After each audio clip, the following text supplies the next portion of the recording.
आपके सामने एक ऐसा विषय लेकर आए हैं जो व्याकरण का विषय है। उसको आप तीसरी चौथी कक्षा से लेकर अब तक पढ़ते आए हैं। उस विषय का नाम है संज्ञा। क्या नाम है? संज्ञा।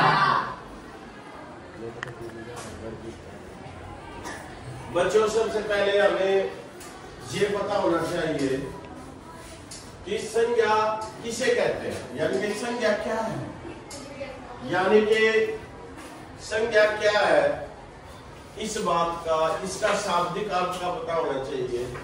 संज्ञा शब्द का अर्थ होता है नाम। क्या होता है? नाम। संज्ञा कहा किसको जाता है? कोई व्यक्ति,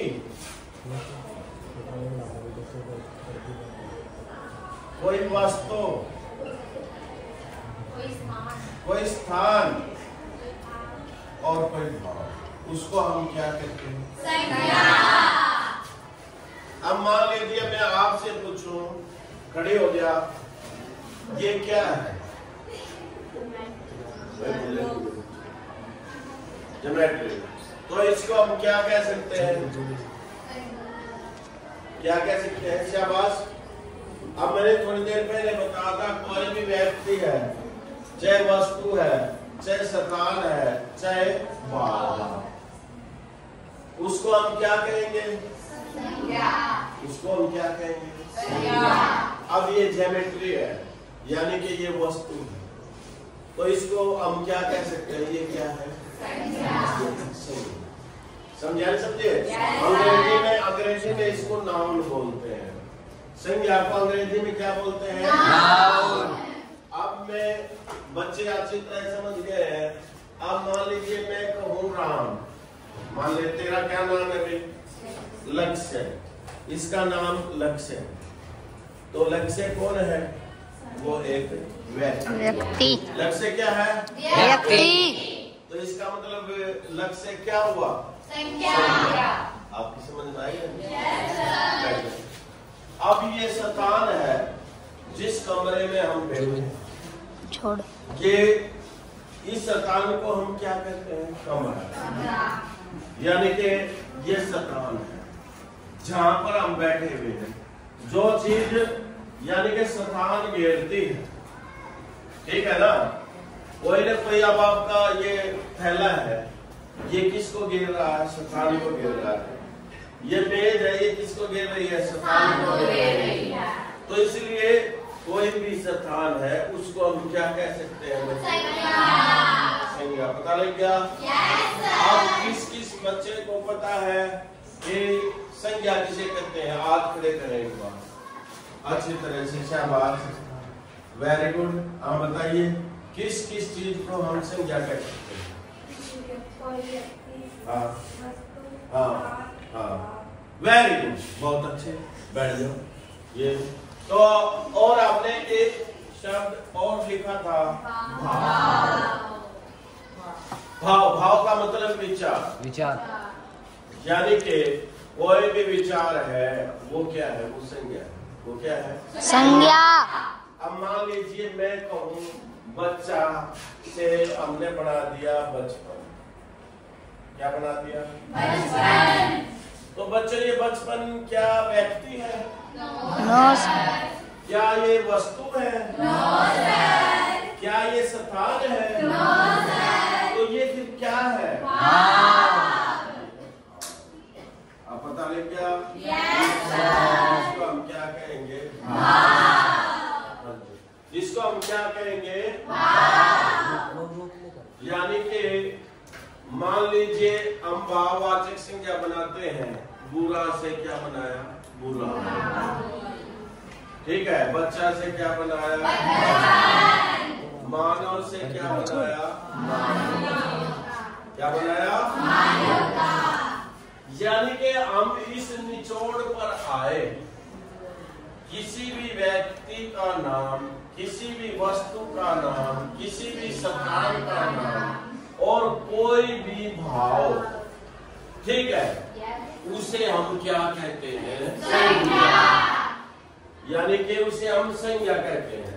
लेकिन आगे चलकर ये संज्ञा, इसके कितने भेद हो जाते हैं, यानी कि संज्ञा के हम कितने भेद करते हैं? आगे चल के इसके हम 3 भेद करते हैं। एक तो हम जिसको बोलते हैं व्यक्तिवाचक संज्ञा। क्या बोलते हैं? व्यक्तिवाचक संज्ञा। दूसरा है जातिवाचक संज्ञा और तीसरा है भाववाचक संज्ञा। अब बच्चों ये बताओ, हम एक एक करके लेंगे। व्यक्तिवाचक संज्ञा किसे कहा जाता है? मुझे ये बताएं, क्या किसी बच्चे को पता है जो व्यक्तिवाचक संज्ञा के बारे में बताए? व्यक्तिवाचक संज्ञा किसे कहा जाता है? जो किसी एक वस्तु, एक व्यक्ति या एक प्राणी का विशेष व्यक्ति, विशेष वस्तु और विशेष प्राणी, ठीक है, और विशेष स्थान का जो बोध कराता है उसे व्यक्तिवाचक संज्ञा कहते हैं। अब यहाँ जो विशेष शब्द प्रयुक्त हुआ है वो किस कारण हुआ है? वो केवल व्यक्तिवाचक संज्ञा में ही विशेष शब्द का प्रयोग होता है। अब मान लीजिए मैं कहूं कि वृंदावन धार्मिक स्थान है, वृंदावन बहुत पवित्र, ठीक है, मान लीजिए वृंदावन है, वृंदावन, ठीक है, तो ये स्थान है, पता है वृंदावन क्या स्थान है? और एक स्थान है यहाँ पर, क्या है? बड़ा गांव है। तो इसमें बड़ा गांव में और वृंदावन में हम किसको विशेष कहेंगे? वृंदावन। बताइए। बड़ा गांव वृंदावन हो गया ना?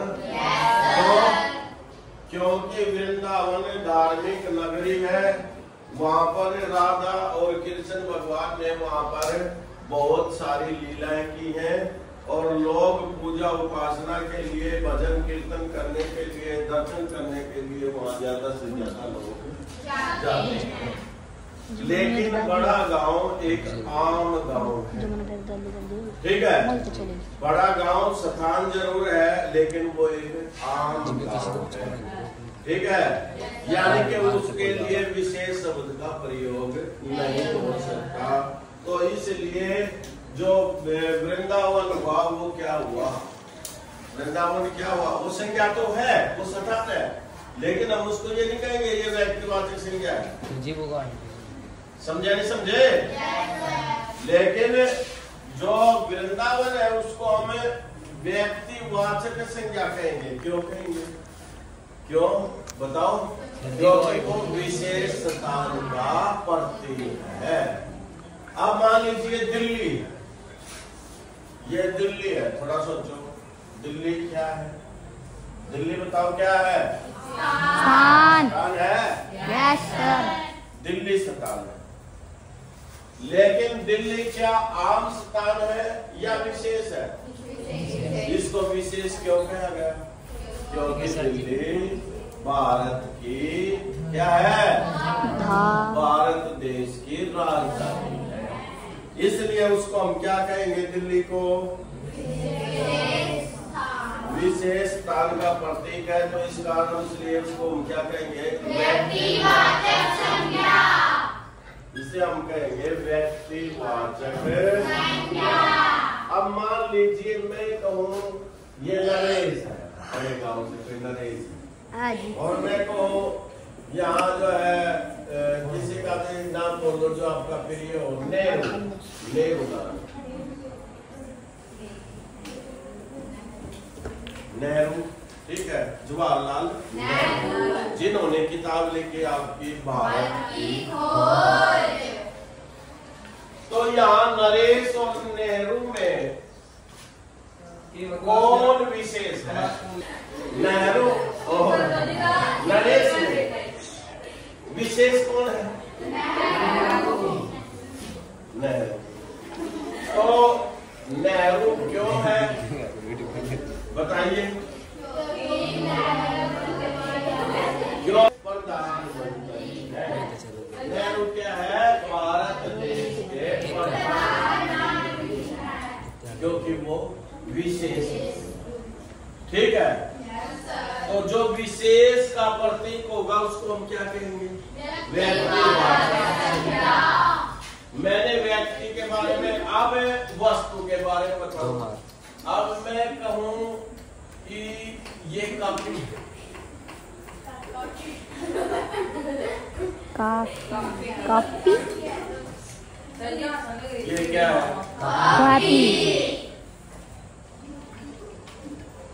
कॉपी। लेकिन ये क्या है? हमने कहा था ये वस्तु, इसको क्या कहेंगे? वस्तु। अब ये वस्तु है, इसकी बराबर में लिख दूं मैं गीता।